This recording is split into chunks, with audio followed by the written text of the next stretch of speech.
Incêndio na COP30 dificulta ainda mais o avanço das negociações climáticas internacionais, enquanto Zelensky garante que está disposto sim a negociar com os americanos algum tipo de proposta de paz entre Rússia e Ucrânia, mesmo que a proposta tenha os 28 pontos pela paz, condições muito mais pró-Putin, pró-Rússia do que exatamente pró-Ucrânia.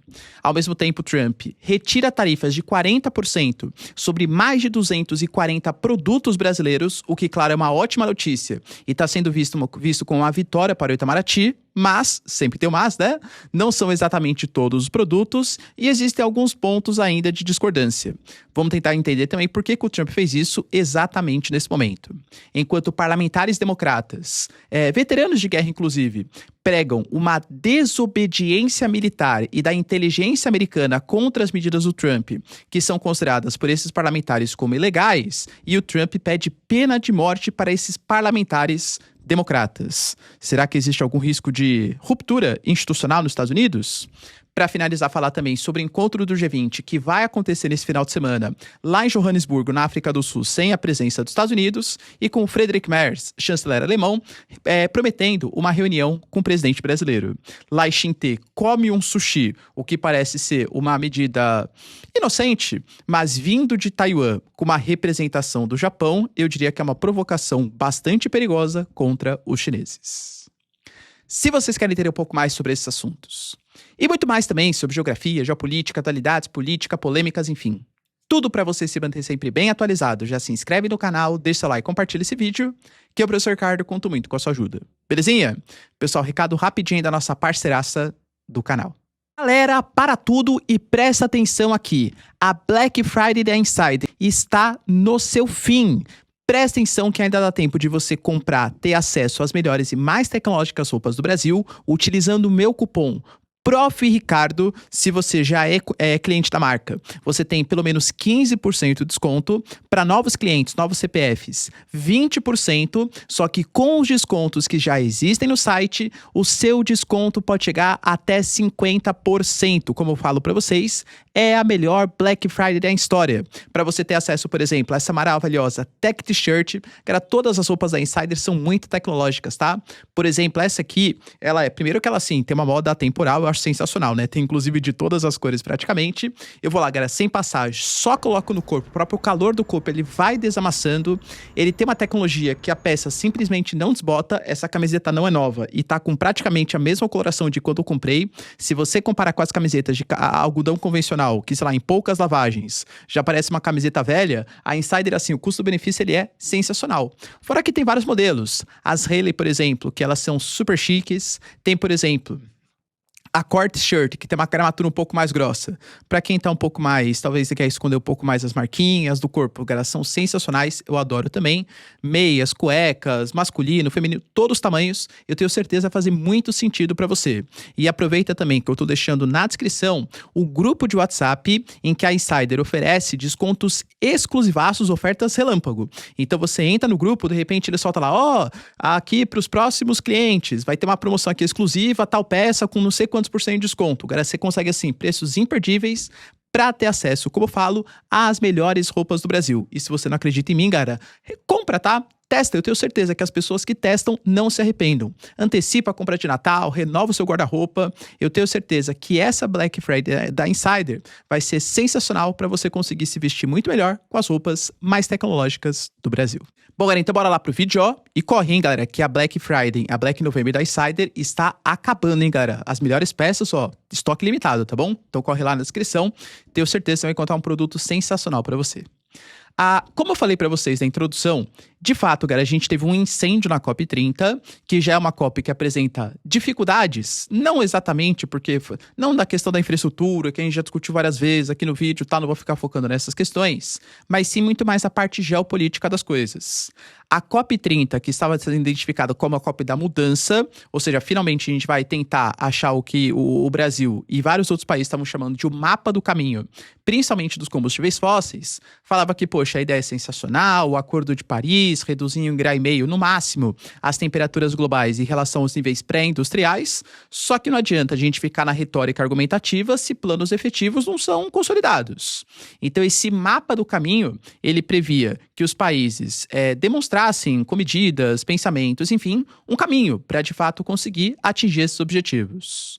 O Brasil, que tentou liderar essa proposta, não contou com o apoio de países importantes, como a China, que é o maior emissor de gás carbônico para a atmosfera, a Índia, que também é um país que emite muito gás carbônico e que tem uma matriz bastante baseada, inclusive, em carvão mineral, que é um dos combustíveis, aliás, o combustível fóssil mais poluente. A Arábia Saudita também não aceitou, a Nigéria também não aceitou, os americanos nem participaram da COP30. E, claro, que o incêndio na COP30, não vou falar que impossibilitou, porque já seria muito difícil algum tipo de proposta, mas dificultou ainda mais o avanço das negociações. O Brasil ele foi com esse mapa do caminho para ser assinado com uma resolução geral e também com fundo de florestas. Aparentemente o fundo de florestas vai para frente, não sei se o Brasil vai conseguir arrecadar os 125 bilhões de euros ou de dólares que era a ideia inicial, mas a Alemanha já aceitou contribuir, a Noruega aceitou contribuir, o Brasil também fez uma contribuição. Se vai chegar nos 125 bilhões, não sei. Mas por enquanto é fato que essa COP30 com incêndio, claro que isso pega muito mal, a grande parte da mídia internacional noticiou isso, tal, falha de infraestrutura. Galera, tudo sob investigação, né? Tem gente falando que foi incêndio criminoso, outros falaram que na verdade é sobrecarga de infraestrutura, alguns falam que foi um micro-ondas, né, que acabou pegando, enfim, ainda tá sob suspeição, investigações possivelmente vão delimitar qual foi a grande responsabilidade, mas é claro que pega muito mal. Mas o pior de tudo é o Brasil não conseguir finalizar algum tipo de acordo relevante para essa COP30, além, claro, do Fundo de Florestas. Além disso, a gente teve também, galera, uma notícia importante eu trouxe para vocês ontem, que o Trump, ele estava mediando, na verdade foi o Steve Witkoff, em conjunto com o Marco Rubio, junto com lideranças russas, uma proposta de paz entre Rússia e Ucrânia, e que foi apresentada para o Zelensky inicialmente na reunião que ele teve com Recep Erdogan na quarta-feira, e ontem na Ucrânia com representantes americanos, o secretário, por exemplo, do Exército americano, indo em direção à Ucrânia. Como eu já tinha falado para vocês, cara, que proposta horrível, né, para o Zelensky. Os 28 pontos pela paz não estão muito explícitos ainda quais são todos, isso vai ser revelado pela mídia, muito possivelmente no futuro próximo, mas fala-se em território de Donbás ficando com a Rússia, e a Rússia até possivelmente pagando uma espécie de taxa, uma espécie de aluguel, para conseguir ocupar aqueles terrenos, a Ucrânia tendo que reduzir para 50% ou até menos o seu exército, as forças armadas, impeditivo que a Ucrânia participe da OTAN, impeditivo que a Ucrânia tenha acesso a armas de longo alcance que poderiam atacar as profundezas do território russo, sejam os Scalp, Storm Shadows, Ataque MS, os Tomahawk, então nem se fala, né, com toda certeza.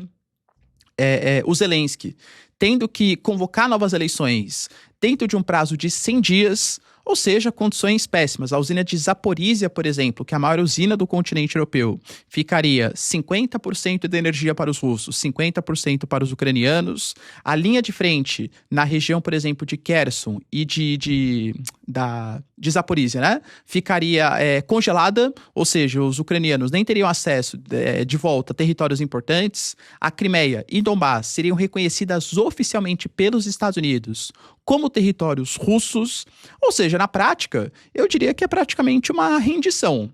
O que a mídia apresentou é que o ponto benéfico para o Zelensky é que ele não teria acesso à OTAN, né? A Ucrânia não vai entrar para a OTAN no futuro próximo, mas que durante 10 anos haveria uma espécie de defesa dos Estados Unidos como se a Ucrânia fosse um país da OTAN. Porque qual que é o medo? Então, beleza, a Ucrânia vai lá, assina uma negociação e reconhece. Poxa, vamos imaginar que o Zelensky aceitou todos os acordos. Não, beleza, concordo aqui com tudo que foi colocado.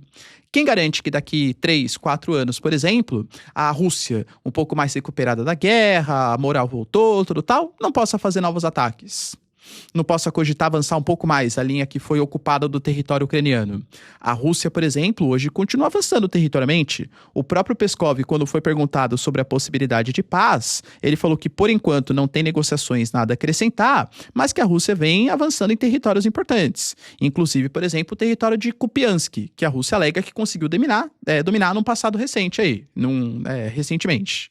Ou seja, para a Rússia, eu diria que assim, tá sensacional, se forem as condições pré-acordadas. O Zelensky falou que aceita negociar, Aparentemente, inclusive cedendo, ou talvez não reconhecendo, mas qual que é a diferença, né? Vou inclusive colocar como referência o que foi feito, por exemplo, na região de Essequibo, entre Guiana e Venezuela. A Venezuela nunca reconheceu Essequibo como território da Guiana, mas na década de 60, por meio ali de convenções, de reuniões em Viena, a Venezuela falou, poxa, então, aceito que o território de Essequibo fique com a Guiana, mas no futuro negociaremos. Muito possivelmente vai ser essa posição que a Ucrânia vai ter que aceitar. Ou seja, reconheço aqui, né, que a região de Zaporizhia, Kherson, Crimeia, Donbás, Lugansk, Donetsk e tal, ficam com o controle dos russos, mas não reconheço oficialmente. Um dia a gente volta a negociar. Aparentemente é isso que vai ser estabelecido e o Zelensky já teria aceitado ter que ceder, pelo menos provisoriamente, parte desses territórios. Aparentemente, quem está mais incomodado são os próprios países europeus. O Reino Unido, por exemplo, falando em colocar tropas. Os franceses, por exemplo, também conformados. A Kaja Kallas, que é representante das relações exteriores, falando que não pode ter nenhum tipo de acordo entre Rússia e Ucrânia sem a presença da Ucrânia e sem a presença dos europeus. A União Europeia está disposta a fazer uma nova proposta que seja mais palatável, mais agradável para a Ucrânia. Em relação aos 28 pontos pela paz, o Zelensky colocou ali nas redes sociais, colocando que as nossas equipes trabalharão em pontos no plano para acabar com a guerra. Estamos prontos para um trabalho construtivo, honesto e rápido. Segundo a mídia americana, um dos pontos que o Zelensky estaria exigindo seria a não auditoria dos empréstimos, que foi um dos pontos acordados. Os americanos, eles queriam ver todos os empréstimos que foram fornecidos pela União Europeia, pelos Estados Unidos, pelos financiamentos, e saber exatamente para onde que isso foi.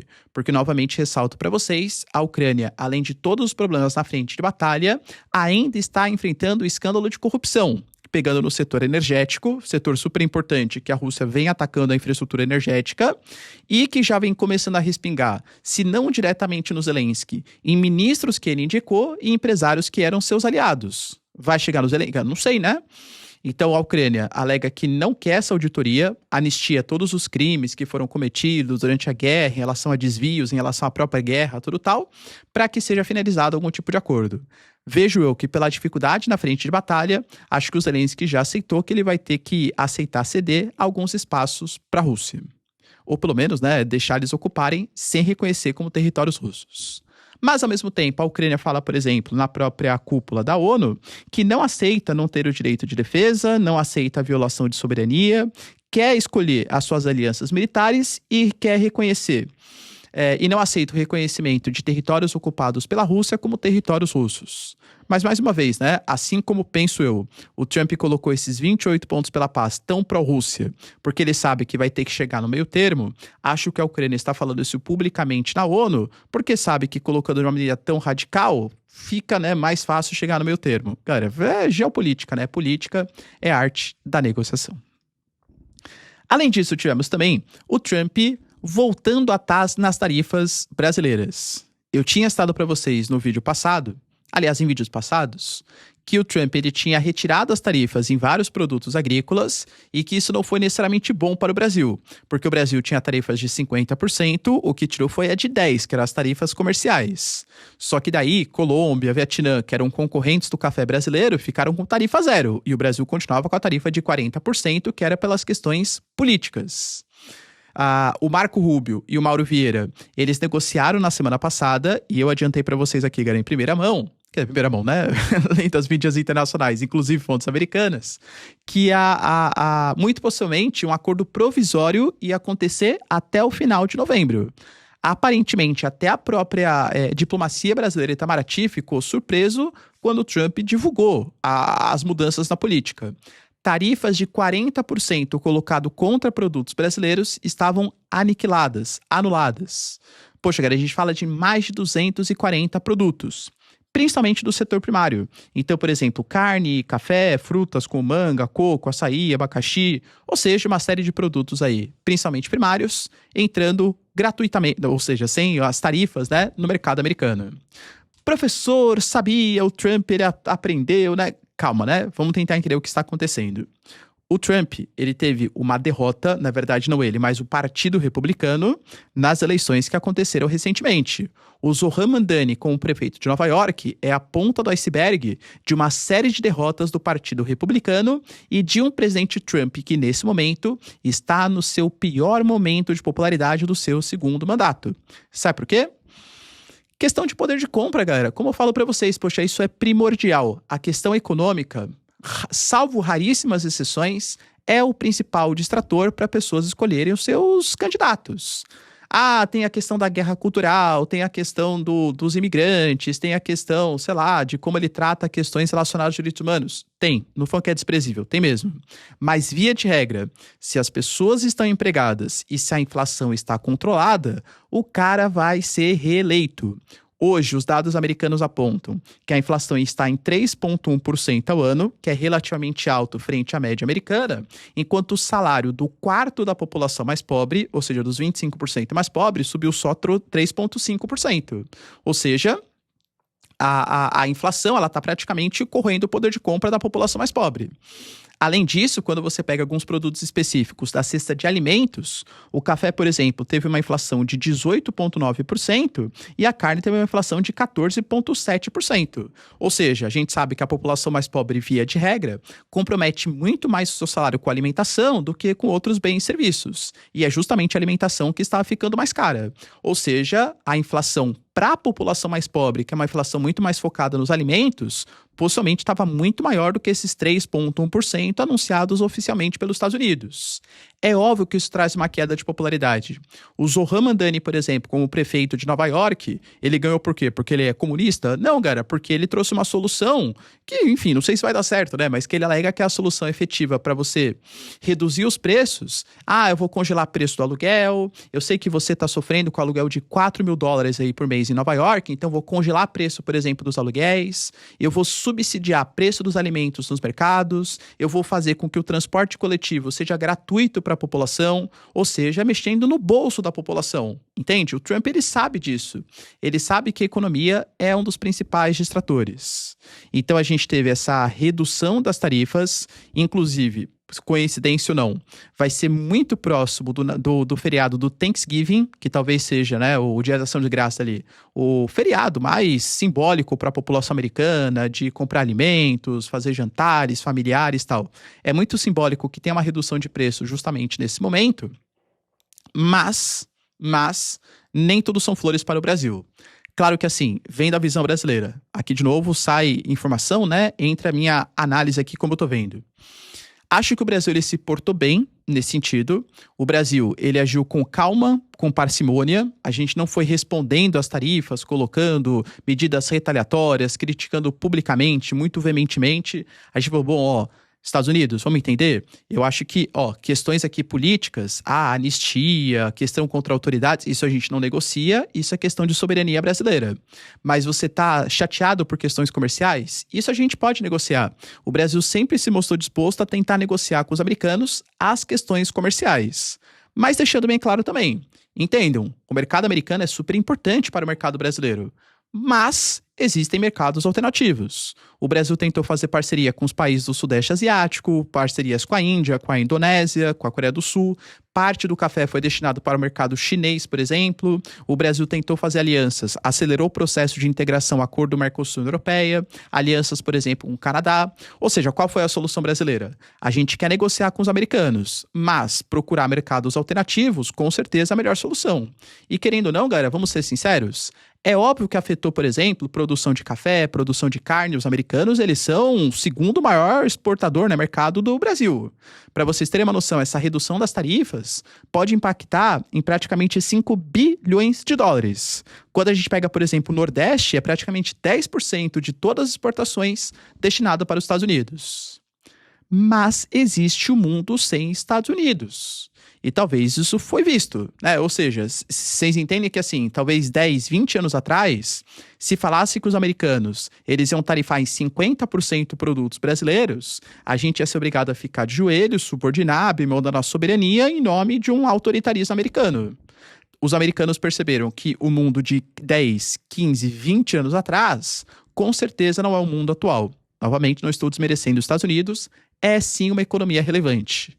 Mas existe um mundo sem o mercado americano.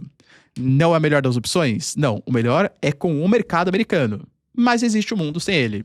Então, por isso que eu falo que é uma vitória da diplomacia brasileira. Porque a gente não teve que abrir mão de questões políticas locais. Não tô falando se você concorda ou não, tá? Mas fato é que a gente não mudou as questões políticas locais, mas aceitou negociar alguns pontos comerciais.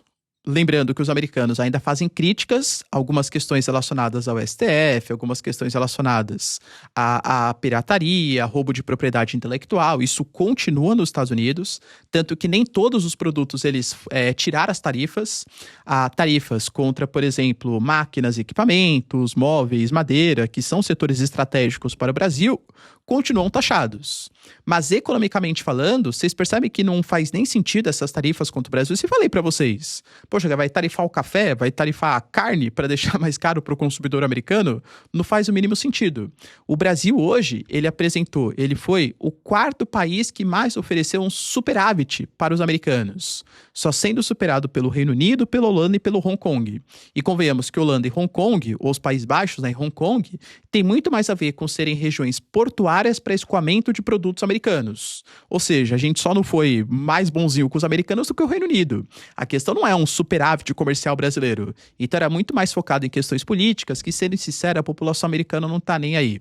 Ou seja, o Trump percebeu que talvez comprar a briga política brasileira em detrimento de questões econômicas e inflação que podem trazer queda de popularidade talvez não seja a melhor das opções para o mercado americano. Mas a nossa indústria continua taxada e o Brasil fala que vai querer negociar tanto as sanções contra autoridades brasileiras pela questão dos mais médicos, o Alexandre Padilha, o Alexandre de Moraes lá em Magnitsky, como também reduzir as tarifas à indústria.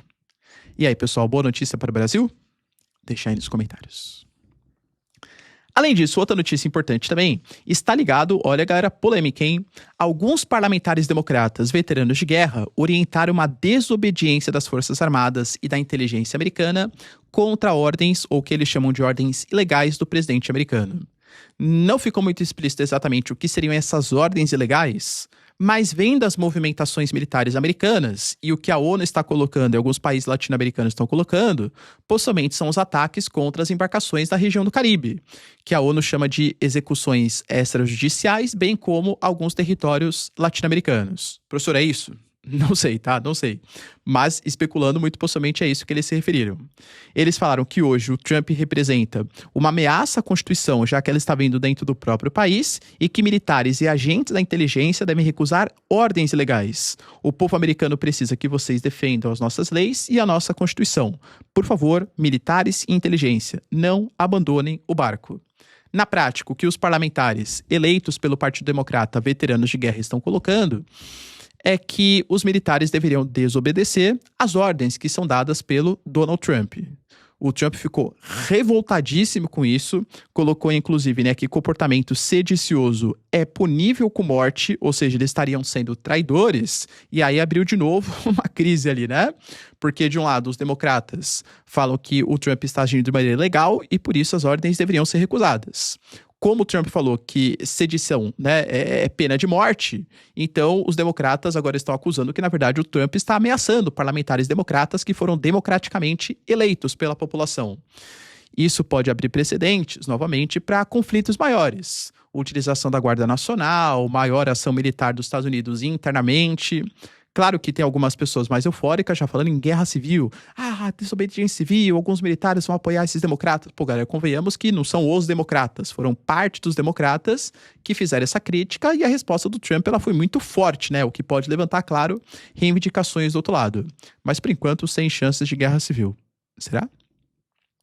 Para finalizar, pessoal, tivemos também uma confirmação da viagem do Lula. Vai em direção ao G20, inclusive se encontrar com o nosso recente algoz, Friedrich Merz.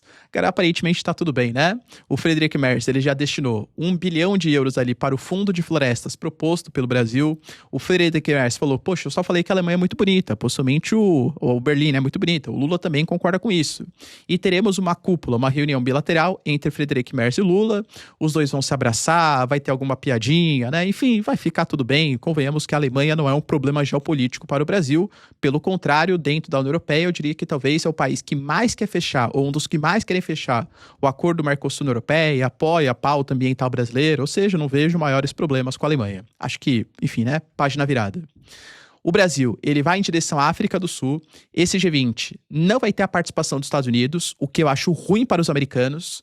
Os Estados Unidos, eles vêm perdendo parte do seu protagonismo geopolítico porque não participam da cúpula do clima, porque não participam do G20. Cada um com uma justificativa diferente. Da questão, por exemplo, da COP30, a gente sabe que o Trump ele desacredita nas questões climáticas internacionais. Na questão do G20, como está sendo sediado na África do Sul, e a África do Sul está passando por um processo de uma reforma agrária baseada em questões raciais, o Trump alega que existe uma perseguição contra os brancos, né, enfim, e por isso discorda da reunião ser feita na África do Sul. Mas, de novo, é os americanos não participando de uma cúpula super importante. Esse G20, ele vai ter 3 reuniões, né, temáticas, um falando sobre crescimento econômico sustentável, outra sobre o mundo resiliente e sobre o futuro justo e equitativo a todos. Essa última abrangendo temas como minerais críticos, o trabalho digno, ou seja, né, sem exploração laboral e tal, e também a questão da inteligência artificial. Pela primeira vez, a gente vai ter um fórum internacional, tendo como um dos pontos principais a utilização das terras raras. E é aí que o Brasil pode ganhar protagonismo. Querendo ou não, percebam a importância, ou para os americanos, né, a ausência dos Estados Unidos nessa reunião, o quanto impacta geopoliticamente os americanos. Poxa, seria um tema super importante para os Estados Unidos discutirem. Enquanto isso, lá em Taiwan, Lai Ching-te, que é um líder de Taiwan, que a China, convenhamos, cara, não gosta nem um pouco. Ele é um dos caras que foi eleito, né, por Taiwan, que tinha um pensamento mais pró-independência de Taiwan frente aos outros candidatos. E a gente sabe de todas as polêmicas, envolvendo a Sanai Takaichi, né, que fez declarações na semana passada, colocando que o eventual ataque da República Popular da China contra Taiwan, ou conhecido como a República da China, seria uma ameaça também ao Japão, e o Japão poderia comprar a briga e atacar os chineses. Houve retaliações, diplomatas chineses falando, né, de decapitar a Sanai Takaichi, convocação, enfim, graves problemas geopolíticos. E o Lai Ching-te aproveitou para dar aquela provocadinha. Ele postou uma foto comendo sushi, uma comida tipicamente japonesa, e colocou na legenda assim, né? Talvez seja uma boa hora para uma comida japonesa, já que nós temos hoje uma ótima relação entre Taiwan e Japão. Óbvio que é uma provocação, né? E acho que mostra como a região da Ásia-Pacífico está bastante tensa e a Sanai Takaichi está aproveitando para aumentar a tensão regional. Beleza, pessoal? Deu para entender os principais acontecimentos? Se vocês curtiram o vídeo, então, já deixa like, se inscreve no canal. Tamo junto, beijos, abraços e tchau, tchau.